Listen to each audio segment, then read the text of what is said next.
시작하도록 하겠습니다. 고객 탐색 경험 향상을 위한 키워드 기반 리뷰 요약 및 시각화 프로젝트의 발표를 맡은 떡잎마을 방범대 발표자 박군입니다. 반갑습니다. 네, 가볍게 목차를 훑어보면서 시작하도록 하겠습니다. 저희 팀의 프로젝트는 다음과 같습니다. 개요, 배경 및 목표, 데이터 분석, 모델 선정 및 평가, 최종 결과물 시연 및 결론을 내고 프로젝트 회고 순서대로 이어가도록 하겠습니다. 네, 첫 번째 파트는 프로젝트 개요입니다. 프로젝트의 목표는 고객 탐색 경험 향상을 이루는 것입니다. 유저가 가진 목적을 빠르게 달성하는 것을 돕는 것인데요. 그럼 어떻게 이를 이루려고 하는가? 이 부분은 뒤에서 차근차근 설명드리도록 하겠습니다. 저희 프로젝트 기간은 다음과 같이 진행이 되었고요. 10주 동안 진행이 되었습니다. 제가 시간 관계상 계속 이어서 다음으로 넘어가도록 하겠습니다. 저희 팀 소개를 해드릴 텐데요. 저는 모델링을 리드한 박훈이고요. 혜진님께서는 분석 보고서 작성을, 그리고 세희님은 프로젝트 서비스 구현을 맡아주셨고요. 은지님은 EDA와 그리고 전처리 부분을 리드하며 도움을 주셨습니다. 각자가 리드하는 부분 말고도 전체적으로 함께 참여해서 부족한 부분을 채우려고 노력을 했고요. 매일 간단한 스크럼 미팅을 통해서 이 부분의 전체적인 방향성을 얼라인하기 위해서 노력했습니다. 네, 두 번째 파트는 프로젝트 배경 및 최종 목표입니다. 요약이 무엇일까? 저희가 생각한 요약은 핵심만 추출하여 간결하게 표현하는 것입니다. 그래서 유저들이 한눈에 리뷰의 핵심을 파악할 수 있도록 간결하게 요약하는 것을 목표로 삼았습니다. 그럼 왜 요약이 중요할까? 이런 부분을 고민할 수 있는데요. 현대인들은 시간이 너무나도 부족합니다. 그렇기 때문에 사용자들이 보다 빠르고 효율적으로 결정을 내릴 수 있도록 도와야 합니다. 그래서 정확한 요약은 사용자들의 만족도를 향상시키고 플랫폼에 대한 신뢰를 증진시킬 수 있습니다. 또한 짧은 시간 내에 다양한 리뷰를 읽을 수 있도록 해야 합니다. 통계자료 확인 결과 유저들의 앱 내 체류 시간이 짧아지고 있는 만큼 짧은 시간 내에 요약된 리뷰를 다양하게 읽을 수 있도록 하여 충분한 의사결정의 근거를 제공해야 합니다. 또한 리뷰의 품질 향상을 높여야 합니다. 요약된 리뷰를 통해서 주요 정보를 강조하는 것이 사용자들은 중복되거나 불필요한 내용을 제거된 상태로 정확하게 요약된 리뷰를 빠르게 확인할 수 있게 됩니다. 다른 플랫폼 상황인데요. 최근 리뷰를 잘 다루고 있는 많은 플랫폼들을 알아보았습니다. 공통적으로 리뷰를 키워드 형태로 요약해서 제공을 하고 있습니다. 그래서 유저들에게 빠른 의사결정을 돕고 있는데요. 저희 팀 또한 키워드 요약 자체라는 것에 집중을 해서 유저들에게 다가가보자 했습니다. 이것이 저희의 최종 완성본인데요. 나중에 직접 시연하면서 자세히 보여드릴 텐데, 일반적으로 저희는 식당을 가면 우리는 음식이나 분위기, 그리고 시설, 가격, 서비스 등등을 고려하며 갈지 말지를 결정하게 됩니다. 그렇게 이 부분이 어떤지 결론을 내려주는 게 중요한데요. 좋은지 나쁜지, 그리고 그저 그런지 라는 부분을 확실하게 알 수 있게 도와줘야 합니다. 여기서 좋고 나쁜 포인트의 명확한 키워드를 알 수 있어야 되는데요.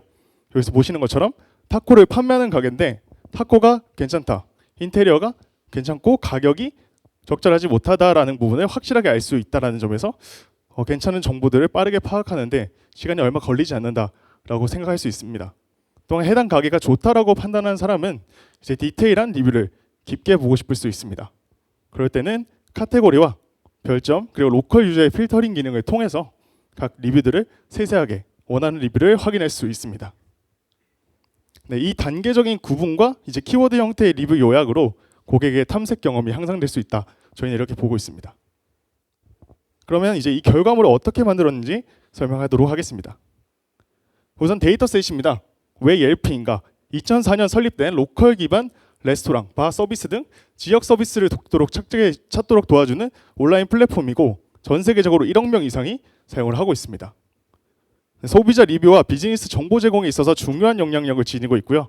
그래서 리뷰가 대량으로 제공한다는 점과 그리고 음식 식당 리뷰가 풍부하며 아카데미 목적으로 충분히 활용할 수 있는 오픈소스이기 때문에 저희는 선정하게 되었습니다.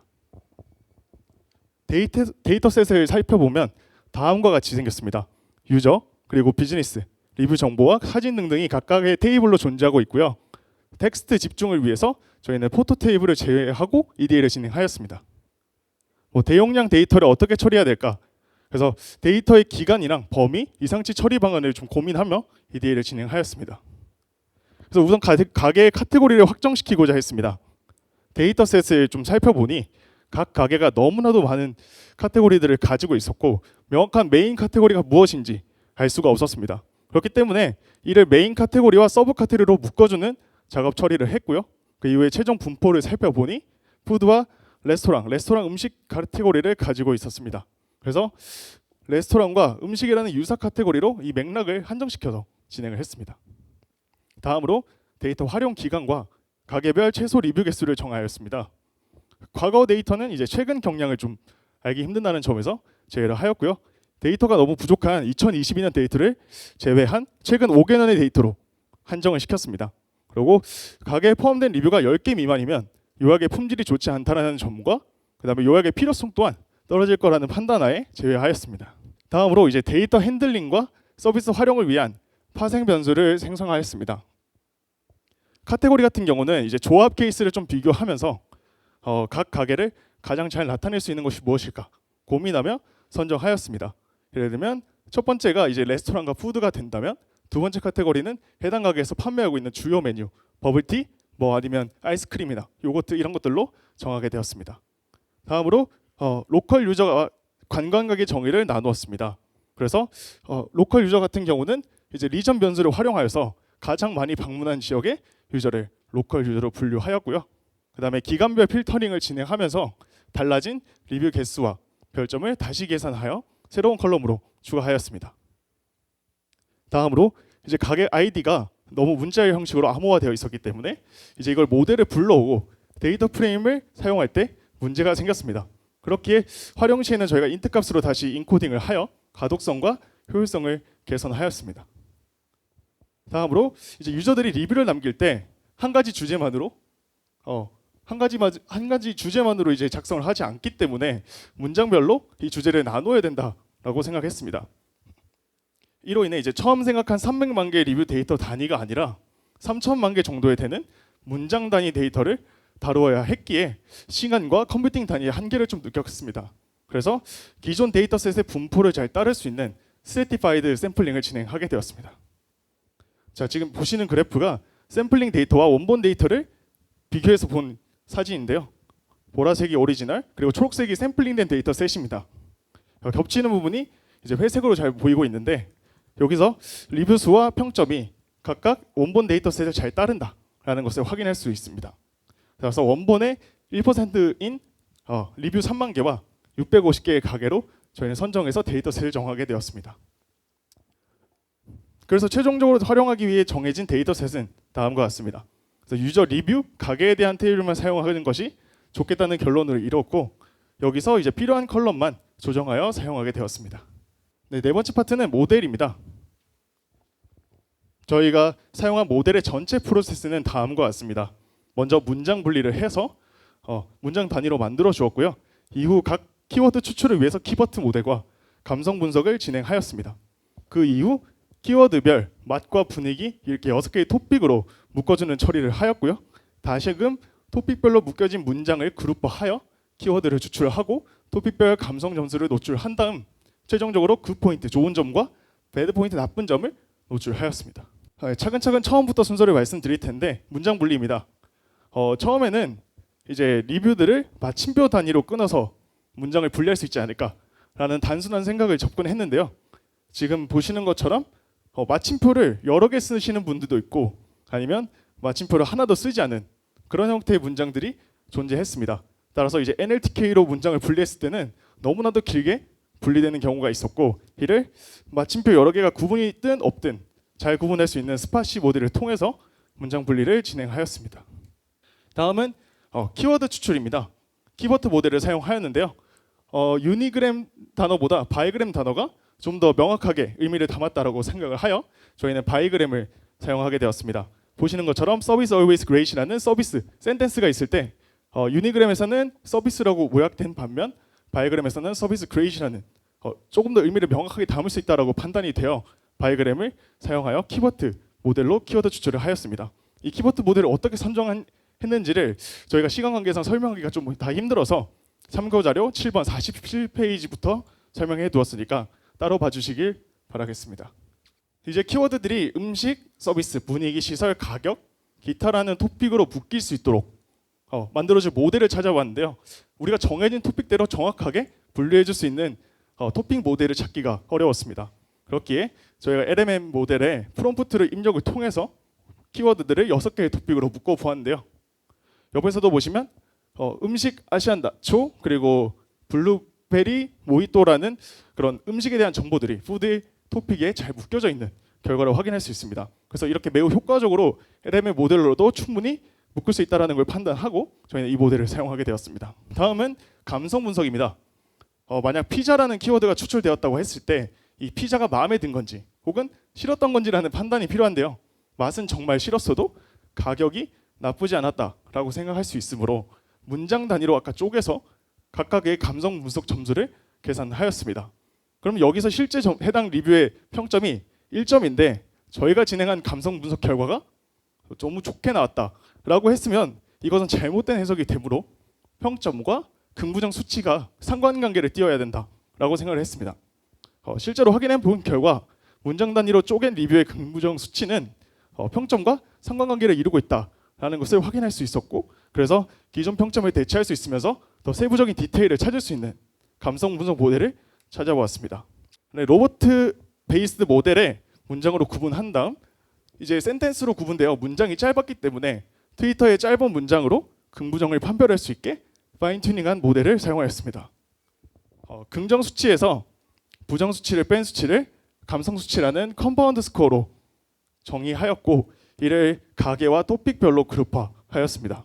그래서 특정 가계마다 해당 토픽의 점수를 다 계산할 수 있게 만들었습니다. 긍정어와 부정어의 등장 빈도로 판별하는 베이더 모델과 이거를 비교를 해보았는데요. 평점과의 상관관계는 더욱더 뚜렷해짐과 동시에 이제 긍부정에 대한 정도가 리뷰마다 더 다양하게 나타난다는 점을 미루어 보았을 때 로버트 A 모델이 저희 데이터셋과 더 잘 맞는다라고 저희는 판단을 했고요. 왼쪽 그래프에서 보시면 밀집도를 보았을 때 별점 5.0 단계에서 더 높은 점수대에 로버트 A 모델이 잘 모여 있다라는 게 확실하게 눈에 띄고요. 별점 1점에서도 낮은 점수대에 더 잘 모여 있다. 이렇게 보여질 수 있습니다. 네, 그래서 최종 키워드 추출에도 저희가 키버트 모델을 사용하였는데요. 가계와 토픽별로 취합된 문장을 그룹화한 다음 각각 가장 연관성이 높은 한 개의 키워드만을 추출하여 토픽별 키워드로 포인트로 삼았습니다. 예를 들어 해당 가게가 타코를 배달해주는 집인데요. 음식 키워드에 푸드 키워드에 타코스 그레이시라는 키워드가 추출되고 프라이스 키워드에 프라이스가 리저너블하다라는 것이 뽑힌 것을 확인할 수 있습니다. 이렇게 최종 키워드를 뽑고 정량 정성 평가를 진행하였습니다. 그 다음은 사람이 추출한 키워드와 모델이 추출한 키워드가 얼마나 잘 유사하게 나타나는가 각 모델끼리 비교를 해본 결과 키버트 모델이 여기서 가장 우수했다. 그래서 성능이 좋았다라는 걸 저희는 판단했고요. 그래프에서도 이제 로그 점수가 가장 높다라는 것을 확인하실 수 있습니다. 또한 이제 저희가 나눈 토픽 개수가 6개였는데요. 6개로 나누었을 때 서로가 잘 나누어졌다고 판단되는 코히어런스가 가장 높았으므로 기존에 설정된 토픽 개수에 맞춰서 잘 분류했다라고 저희는 판단했습니다. 다음으로 이제 토픽 분류에서 이 각 토픽들이 좀 얼마나 코사인 유사도가 낮은가, 즉 토픽 간의 분리도가 얼마나 높은가를 비교해 보았는데요. 전반적인 코사인 유사도 값이 매우 낮았기 때문에 토픽별로 분리도가 잘 이루어졌다. 토픽별로 분리가 잘 이루어졌다라고 판단할 수 있습니다. 마지막으로 이제 텍스트를 요약하고 분리하는 게 이제 평가잖아. 아니면 보는 사람의 주관이 개입되어야 한다고 생각했습니다. 그래서 단지 정량적인 점수가 높다고 해서 요약을 잘했다고 평가하기엔 사람이 보기엔 그렇지 않을 수가 있다고 생각을 했고요. 그래서 팀원 한 명당 200개의 문장을 다시 뽑아서 키워드와 토픽을 잘 나누었는가를 평가해서 점수를 매겨 보았습니다. 평균 점수대에서 바이그램 점수가 유니그램 점수를 보다 높아서 요약이 잘 되었다라고 봤고요. 그 다음에 토픽이 문장을 잘 대표하고 있는가 하는 걸 볼 때 5점 만점에 4.1을 기록하며 높았다라는 생각을 하게 되었습니다. 예시 문장에서 보시면 Waiter showed up with a plate full of fresh hot garlic 난이라는 문장이 있을 때 유니그램에서는 웨이터에 집중할 수밖에 없는 반면 바이그램은 갈릭 난이라는 단어를 더 집중적인 부분을 뽑았다는 걸 알 수 있습니다. 네, 마지막으로 이제 결과물을 보여드리면서 마무리하겠습니다.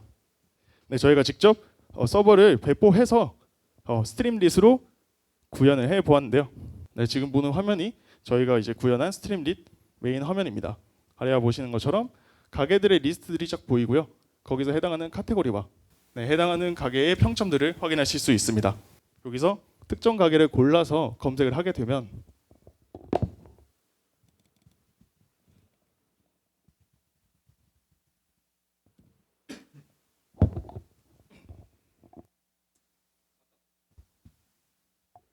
아까 보시는 것처럼 이제 가게의 디테일한 화면이 보여지게 됩니다. 제가 관심 있는 부분은 이 가게의 음식이나 분위기였다고 했으면 이 가게는 높은 점수들을 기록하고 있으니 괜찮은 가게라고 평가할 수 있는 반면에 가격이 너무 낮았기 때문에 가격을 중요시 여기는 사람에게 있어서는 그렇게 좋지 않은 가게가 될 수 있다라고 봅니다. 그래서 별점을 보는 것보다 이렇게 봤을 때 좀 더 시각적으로 어떤 부분이 좋고 나쁜지를 확실하게 이해할 수 있을 것이고 굿 포인트와 배드 포인트를 비교해 보았을 때 이 가게에서 맛있는 것은 커피나 라떼가 맛있는 카페라는 걸 알 수 있고 여기서 부족한 점은 가격이 너무 과대하게 평가되었다라는 부분을 확인할 수 있습니다. 그래서 여기 부분까지 확인한 다음에 내가 조금 더 음식이라는 부분에 관심이 가는 사람이라고 한다면 여기서 필터링 기능을 통해 디테일한 리뷰들을 확인해 가면서 어떤 부분이 더 구조적으로 맛있는지 카피가 어떻게 더 괜찮은지를 확인할 수 있습니다. 네, 다음 시 넘어와서 저희가 이제 서비스 운영 관점에서도 고민을 해 보았는데요. 추 운영을 고려할 때는 에러 케이스와 H 케이스를 고려해 보았습니다. 10개 미만의 리뷰가 있는 가게는 요약이 좀 편향적일 수 있기 때문에 요약을 제공하지 않는다. 그래서 보여주지 않게 처리를 했고요. 그래서 개별 리뷰들을 직접 나열하는 형태로 구현을 했습니다. 또한 리뷰 특정 카테고리에 해당하는 정보가 없을 수가 있습니다. 그럴 때는 이제 노 데이터 표시 및 키워드를 제공하지 않는 형태로 구현을 하였고요. 감성 점수의 설명을 유저 친화적으로 갈 수 있도록 구간을 5구간으로 나누어서 0.9이나 0.9라는 점수를 표기하지 않고 굿, 그리고 베스트, 그리고 not bad랑 fair라는 그런 단어들로 표현을 하였습니다. 최다 방문 지역은 3회 이상으로 저희가 만들었는데요. 이제 일반적으로 3회 이상 방문하였을 때 해당 레스토랑에 단골이 될 수 있다라는 도메인 지식을 기반으로 저희도 그렇게 설정을 해 보았고요. 유저의 최다 방문 지역이 여러 개인 경우에는 최신 방문 순으로 이걸 정렬하여 최신에 방문한 지역을 노출하는 형태로 구현을 했습니다. 네, 마지막 비즈니스 인사이트입니다. 기업은 이제 고객 탐색 속도를 높이며 사용자가 원하는 정보를 바로 제공할 수 있다는 점에서 유저들의 지속적인 방문을 이끌어낼 수 있습니다. 유저는 다양한 측면에 여러 측면에 대한 만족도를 쉽게 파악할 수 있어서 이 서비스를 이용하게 된다면 편의성이 증대됩니다. 사장님 관점에서는 우리 가게에서 부족했던 점이 명확하게 무엇이었는지 한눈에 확인할 수 있기 때문에 피드백을 효과적으로 반영할 수 있게 됩니다. 그래서 요약의 목적을 달성함과 동시에 유저와 기업의 모두에게 도움이 될 수 있는 요소가 갖추어졌습니다. 한계점입니다. 현재는 식당이라는 한정된 카테고리에서만 진행할 수 있습니다. 다른 카테고리는 다른 토픽별 구분이 필요하므로 이 부분을 고려해야 되고요. 자연어 처리에 있어서 세심한 후처리가 필요하다라는 생각이 들었습니다. 기타로 분류되는 경우도 이제 더 잘 세분할 수 있도록 텍스트 인베딩이나 LLM 모델을 사용하는 것을 고려해야 됩니다. 대량 데이터 처리 시 모델을 어떻게 운영할 것인가에 대한 고민이 필요합니다. 당장은 샘플링된 데이터만 쓰다 보니 어떻게 대량한 데이터를 사용할 것인가에 대한 고민이 필요하고요. 새로운 그리고 실시간의 리뷰가 들어왔을 때 이 모델이 자동으로 돌아갈 수 있도록 예측 자동화를 고려해야 됩니다. 향후 계획입니다. 카테고리를 확장하기 위해서 토픽별 변수를 고려하여 디벨롭 해볼 예정입니다. 다음으로 텍스트 인베딩과 그리고 LLM 모델을 빠르게 돌릴 수 있는 방법을 함께 고려하여 자연어 처리에서 정확도와 속도를 향상시켜 볼 예정이고요. 챗봇과의 결합을 시도할 예정입니다. 요약된 키워드로 유저가 원하는 키워드를 빠르게 찾아줄 수 있는 그런 가게는 어디인지 찾아주는 아이디어를 생각하고 있고요. 다음으로 부족했던 자동화 시스템의 구축입니다. 대량 데이터에 대한 고민뿐만 아니라 주기적인 업데이트 코드를 어떻게 만들 것인지에 대한 것을 통해서 작성을 해볼 예정입니다. 프로젝트를 마무리하며 간단한 회고를 진행했습니다.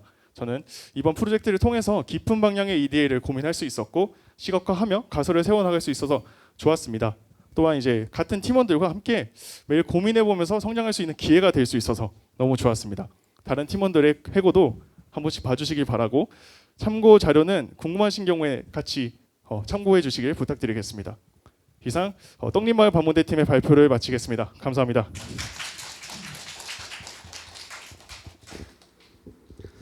네, 심사위원분께서는 혹시 궁금하신 사항이 있거나 아니면은 그 프로젝트에 대해서 피드백 의견이 있으시면 편하게 말씀해 주시면 감사하겠습니다. 발표 중에 제가 놓친 건지 잘 모르겠는데 최신 데이터를 사용하지 않았다고 이렇게 들었는데 그 이유가 뭔지 궁금합니다. 네, 잠시 보여드리면서 얘기를 해보겠습니다. 여기 보시면 아시겠지만 옐프 데이터가 2020년까지의 데이터로 한정이 되어 있습니다. 오픈소스로 열려 있다 보니 최근의 데이터를 가져올 수가 없었고 2022년 데이터를 보시면 데이터의 양이 다른 연도에 비해서 너무나도 낮았기 때문에 해당 연도를 제외하고 그래도 최근을 반영할 수 있는 시기인 2021년부터 그 5개년간의 데이터를 반영했습니다. 데이터가 적다고 해서 그냥 버리는 게 조금 이게 납득이 안 돼서요. 그러니까 굳이 연도별로 어느 정도 그 적정 데이터가 쌓여야 될 이유가 있을까요? 있나요?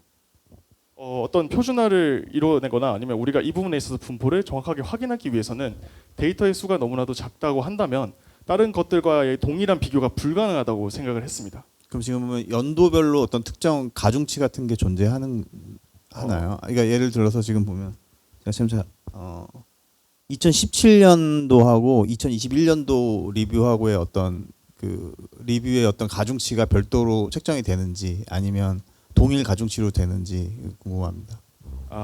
지금 저희가 고려한 5개의 연도 안에서는 그러한 가중치까지는 고려하지는 않았지만 그래도 어느 정도의 개수를 한개 최소 수치까지는 좀 고려를 했어야 하지만 저기는 너무나도 10배, 20배 넘게 있는 수치까지 부족하다 보니 그거를 고려하기에는 조금 어렵지 않나라는 생각으로 좀 제의를 한 상황인데 말씀해 주신 것처럼 데이터가 조금 더 확보됐을 때는 그거를 가중치를 같이 고려해서 만들면 좋겠다라는 생각이 좀 드는 부분인 것 같습니다. 네, 감사합니다. 네, 저도 좀 궁금한 부분이 있는데요. 중간에 그 다른 코드의 베이스가 될 부분을 오픈 AI를 이용해 가지고 그냥 쉽게 LLM으로 해 가지고 뽑아냈는데 이게 한 번 그렇게 하면은 뭐 잘 나올지는 모르겠지만 게다가 이거는 영어 베이스 그 데이터잖아요. 네. 근데 자동화까지 생각하거나 아니면 현업까지 생각하면은 그 부분에 대해서는 쓸 수가 없는 코드거든요. 네. 할루시네이션 문제도 있고 저게 제대로 나오리라는 보장을 할 수가 없는 부분이어가지고 그 부분은 좀 짚고 넘어가야 될 것 같습니다. 그리고 이걸 이제 나중에 이제 뭐 사회에 진출해가지고 이제 현업이 이제 된다고 그러면은 언어 부분에 있어가지고는 제일 중요한 게 욕 필터링이에요. 욕이 어떻게 들어가냐. 그거를 서비스를 할 수가 없으니까 그 부분도 한번 체크를 해드리고 싶었습니다.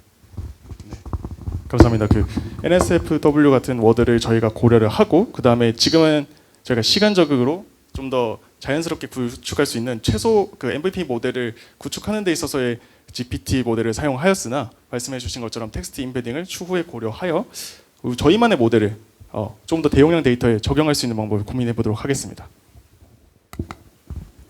네, 그리고 이게 지금 문장 단위로 진행이 되잖아요.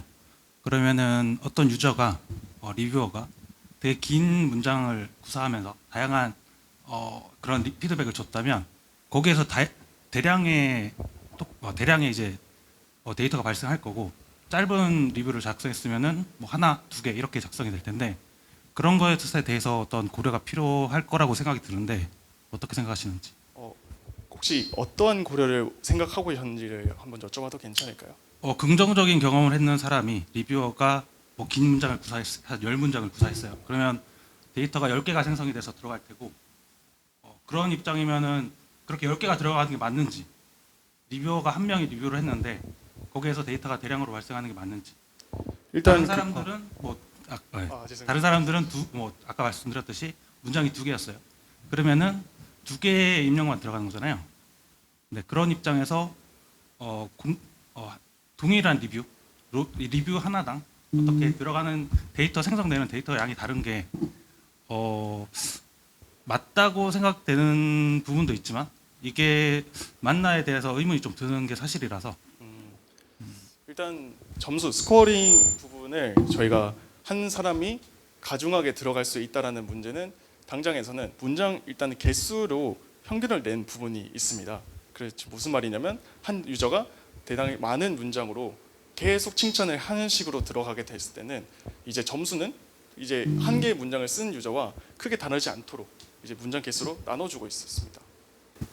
그렇지만 거기서 어떻게 피드백이 어떤 지금 분야 분류별로 어떤 피드백이 돼야 되잖아요. 점수가 스코어링이 되는 상황이라서 무작정 낮추기보다는 뭐 저기 있는 음식 서비스 분위기에 따라서 점수가 할당이 될 텐데 거기서 나누기 뭐 6을 한다 이게 말이 안 되잖아요. 아니, 나누기 뭐 문장의 길이에 따라서 그런 고려가 어떻게 들어갔을지에 대해서 좀 말씀하신 것도 이해가 잘 안 돼서. 네. 그 한 유저가 작성한 문장은 개별적으로 생각을 해봤습니다. 그러니까 유저에 집중하기보다는 그렇죠. 그렇게 네. 하신 거. 그래서 한 유저가 음식이라는 거에 문장을 하나를 썼고 그다음에 서비스라는 거에 하나를 썼다면 각각 개별로 음식에 한 문장이 있었고 서비스에 한 문장이 있었고를 다뤄 들어가게 됩니다. 근데 이 유저는 음식은 되게 마음에 들었을 수 있으나 이 유저의 웨이터의 서비스는 되게 만족스럽지 않았다라고 생각할 수 있기 때문에 이걸 개별적으로 평가하는 게 맞다라고 생각을 했고 말씀해 주신 것처럼 음식 좋아 이렇게 쓴다는 경우에는 그거를 어떻게 해결할 수 있을까는 고민을 해봐야 되는 부분인 것 같습니다. 그리고 거의 PPT 제일 처음에 네. 다른 이런 추천 시스템에 대해서 소개를 먼저 해주셨는데 네.